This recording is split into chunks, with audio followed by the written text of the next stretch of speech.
gue punya cita-cita aneh yang seiring berjalannya waktu bukan semakin memudar rasa keinginan terhadap cita-cita itu tercapai, tapi justru semakin gue haus akan cita-cita itu.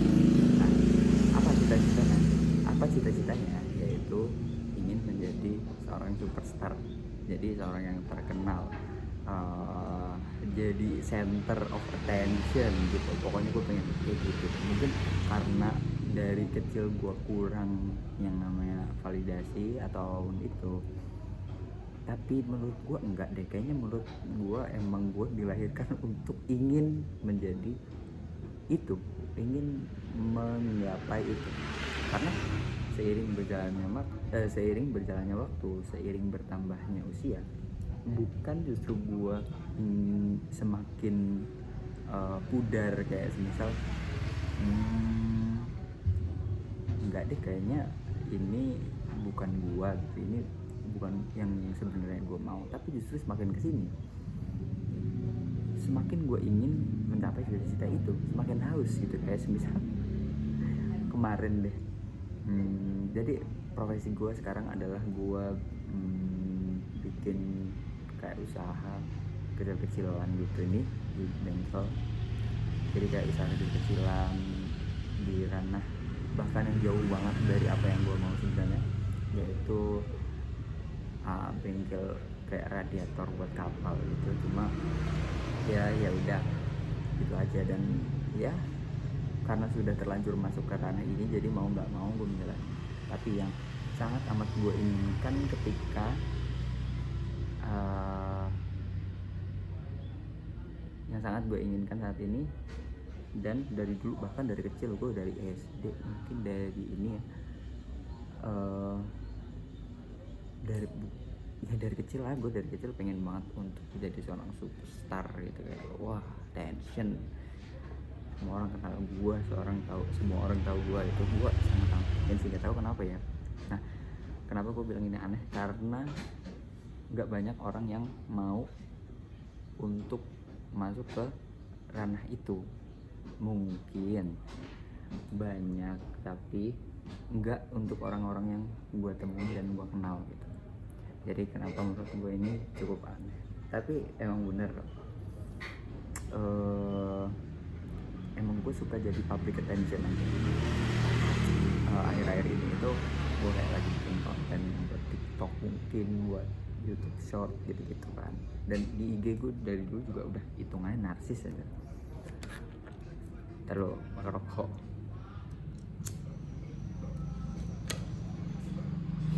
emang dari dulu hitungannya udah lumayan narsis. Di IG gue juga sama kayak gitu. Bahkan gue rela pokoknya gue rela buat capek-capek, kayak misalnya edit berulang kali, pokoknya gimana caranya kelihatan bagus supaya kira-kira bisa di like banyak orang, dapat atensi banyak orang gitu-gitu. Gue tuh suka banget emang dari dulu. Kalau orang-orang yang pernah lihat gue,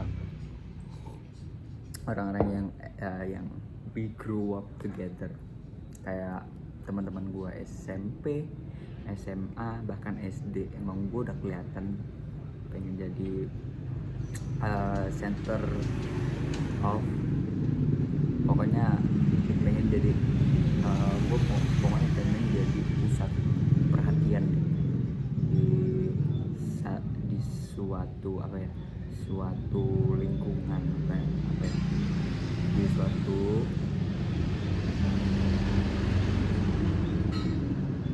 komunitas, mungkin ya, kayak di SD dulu tuh yang akan jadi pusat attention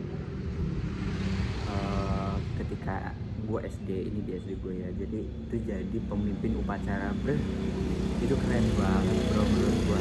Kayak wah aja, semua orang tahu dia, semua orang ngeliat dia, semua orang kagum, hormat sama dia kalau dia jadi pemimpin upacara. Jadi gue gimana caranya, gue pokoknya sehaus itu untuk jadi sosok pemimpin upacara yang dikagumi itu. Udah ya, akhirnya gue menjadi mimpi basah di SD. Itu yang pertama, awalnya itu dari situ.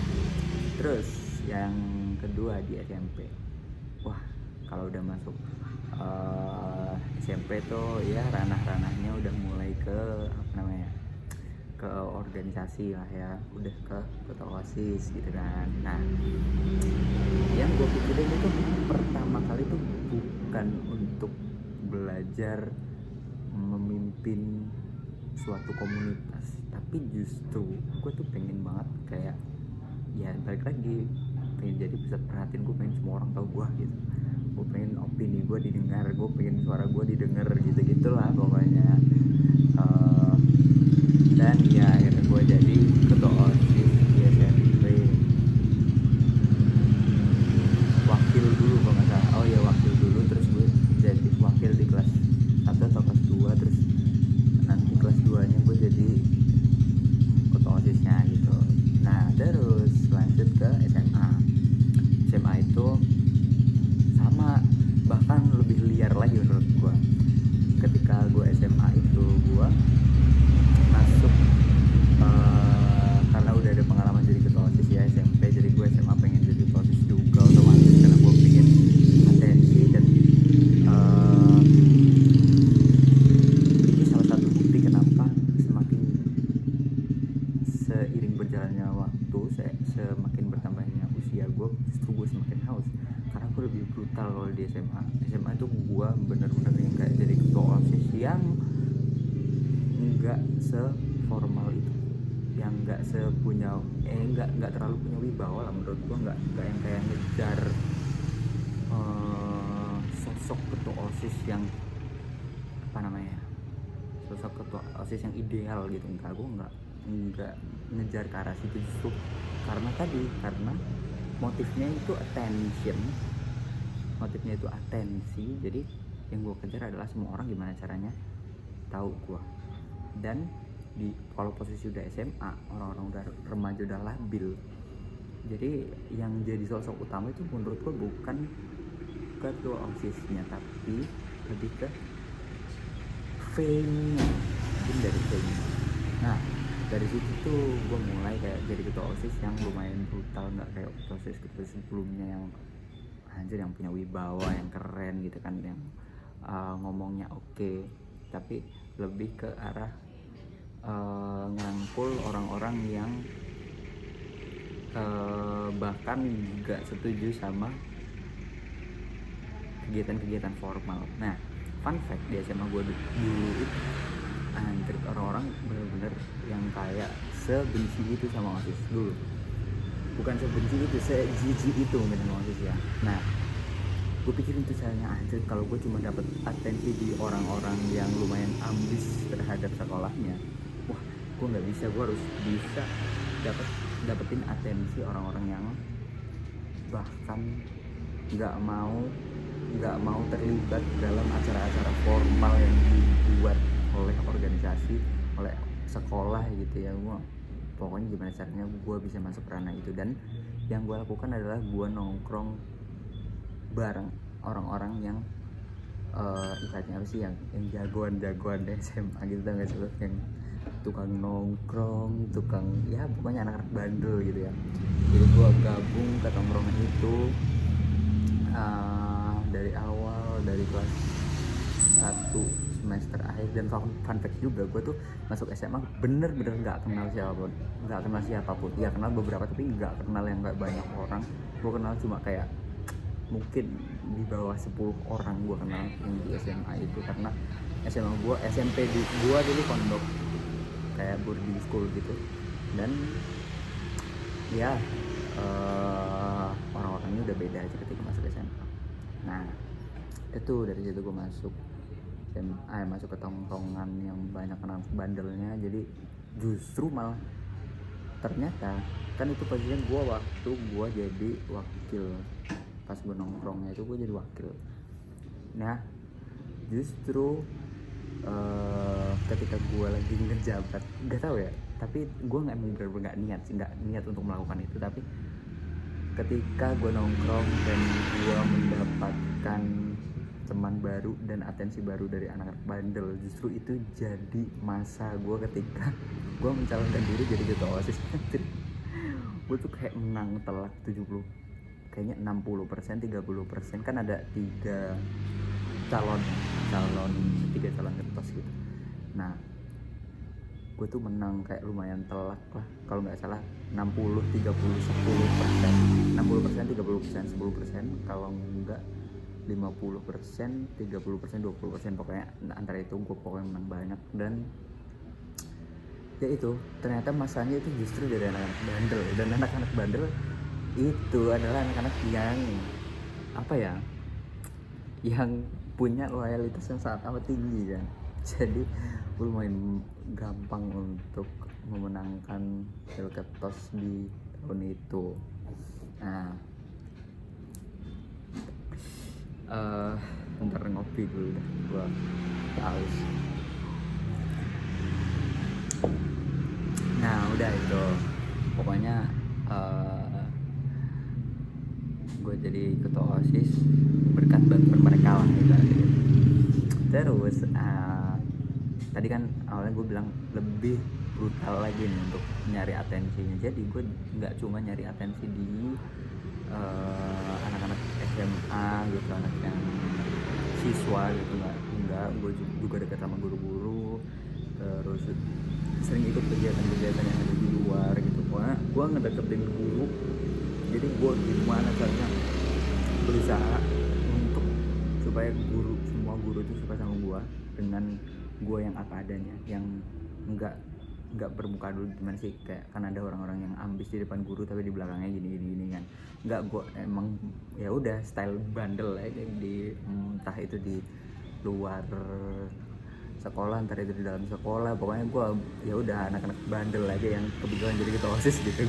Gue settingannya gitu. Tapi justru itu malah bikin kayak guru-guru itu ya lumayan suka lah sama gue. Dan gue tuh gini banget main dulu sama kepala sekolah gue anjir. Jadi setiap ada acara entah itu nasional, entah acara provinsi, acara kabupaten, itu pokoknya gua gitu.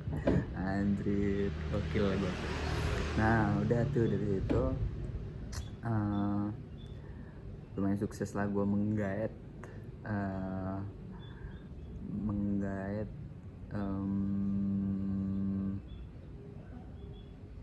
siswa dan guru, atensi siswa dan guru. Dan gak cuma itu, gue memutuskan untuk ikut ke teater. Nah jadi singkat cerita, di kelas 1 SMA itu kan ada tuh perkenalan ekstrakurikuler kan, yang masuk kelas-kelas gitu, dan salah satunya teater.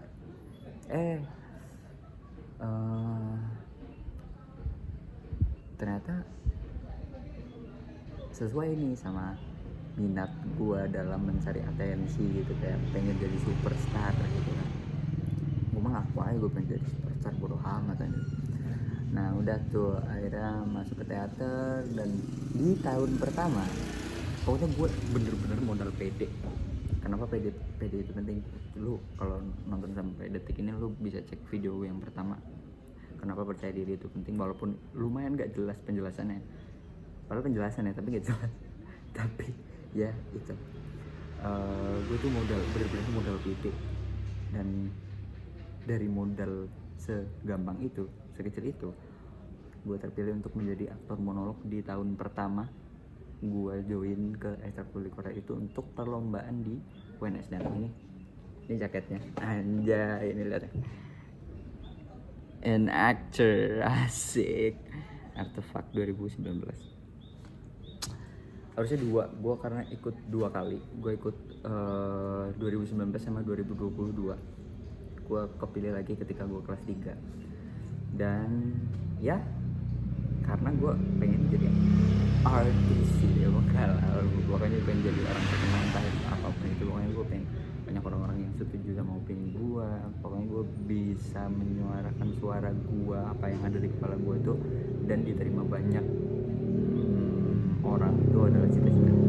Jadi ya itu perjalanan gue dari SMP kelas 1 teater. Gue jadi aktor monolog, dan di di kelas 3 gue juga kepilih lagi, sempat beberapa kali gue jadi sutradaranya untuk event yang berbeda. Tapi ya menurut gue kurang bisa jadi sutradara sih, gue lebih bisa jadi aktor. Bukan gue jago, bukan gue bisa ya, tapi gue lebih bisa, menurut gue pribadi gue lebih bisa untuk menjadi aktor daripada jadi sutradara. Nah itu ya lumayan oke lah untuk menjelaskan seberapa ambisnya gue terhadap cita-cita ini dan seberapa hausnya gue akan seberapa hausnya gue berusaha untuk mencapai ke ranah itu. Dan sekarang karena ada beberapa temen gue yang support untuk lu kayaknya bikin konten aja deh gitu.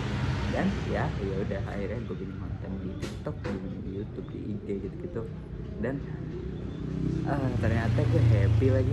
Jadi fun fact-nya lagi, gue tuh sebenarnya nggak punya hobi. Gue nggak punya hobi, dan apa ya? Gue bingung tuh kayak tanya orang-orang, lu hobinya apa sih, gini kegiatan apa sih yang lumayan seru gini. Dan gue coba nggak ada yang semuanya bikin gue kayak nggak ada yang kayak ketemu kliknya gitu, nggak ada. Akhirnya gue memutuskan ketika gue mencoba untuk membuat kayak konten-konten kecil dikit-dikit gitu ya, akhirnya ini nih yang bikin yang lumayan nge-feels gitu. Jadi berasa happy ketika apalagi pas rewatch apa yang udah gue bikin tuh ya anjir kadangnya. Karena kalau gue bikin yang lucu ya ketawa sendiri kan, bego. Kalau bisa bikin kayak gini ya, wah anjir ternyata gue bisa fokus sama satu hal dan ngomongin satu hal walaupun belibet dan kurang jelas, tapi ya namanya lu lagi kan ya gitu sih. Jadi ternyata bikin kayak gini tuh bikin gue happy. So ya siapapun nanti kalau gue terkenal ya kalau lu mungkin ini jadi biografi bukan ya, lebih ke live update sih, bukan bikin gitu. Oke, thank you.